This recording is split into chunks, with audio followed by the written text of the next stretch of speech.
Hi hello നമസ്കാരം, എല്ലാവർക്കും എൻ്റെ ഒരു പുതിയ വീഡിയോയിലോട്ട് സ്വാഗതം. ഇന്ന് ഒരു സ്പെഷ്യൽ ദിവസമാണ് എന്നെ സംബന്ധിച്ചിടത്തോളം. ഇന്നെൻ്റെ രണ്ടാമത്തെ മോൻ്റെ ബർത്ത്ഡേ ആണ്.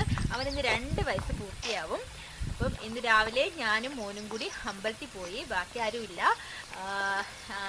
മൂത്ത മോൻ സ്കൂളിൽ പോയി, ഹസ്ബൻഡ് ഡ്യൂട്ടിക്ക് പോയി. അപ്പം പിന്നെ ഞാനും മോനും കൂടി ഒന്ന് അമ്പലത്തിൽ പോകാമെന്ന് വെച്ചിട്ട് പോയതാണ്. രാവിലെ 9:30 മണിയായി. പക്ഷേ നല്ല തണുപ്പുണ്ട്, മൂടി അടിച്ച് കിടക്കുവാണ്.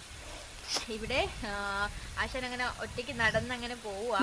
ആശാൻ ചെറിയ പനീർ ഇതൊക്കെ ഉള്ളത് കൊണ്ട് കുറച്ച് സൈലൻ്റായിട്ട് അങ്ങനെ നടന്നു വരുക. ഇവിടെ ഗുരുദ്വാരയുണ്ട്, അതുപോലെ ശിവമന്ദിരമുണ്ട്, അതുപോലെ തന്നെ ദേവി ക്ഷേത്രമുണ്ട്. അപ്പോൾ ഇത് ഗുരുദ്വാരയാണ്. അങ്ങനെ ഇവിടെയൊക്കെ സ്വന്തമായിട്ട് പൂജ ചെയ്യാൻ പറ്റും നമുക്ക്. ശിവഭഗവാനെ ആയാലും ദേവി ആയാലും നമുക്ക് സ്വന്തമായിട്ട് പൂജ ചെയ്യാം. ഇവിടെ വന്നപ്പോഴാണ് ഞാൻ അതൊക്കെ കണ്ടത്. നമ്മളെ നാട്ടിലൊന്നും അങ്ങനെയില്ലല്ലോ, പൂജാരി കാണുമല്ലോ. ഇവിടെ എപ്പോഴും ഉണ്ടെങ്കിലും നമുക്ക് മന്ദിറിൽ വന്ന് നമുക്ക് സ്വന്തമായിട്ട് പൂജ ചെയ്യാവുന്നതാണ്.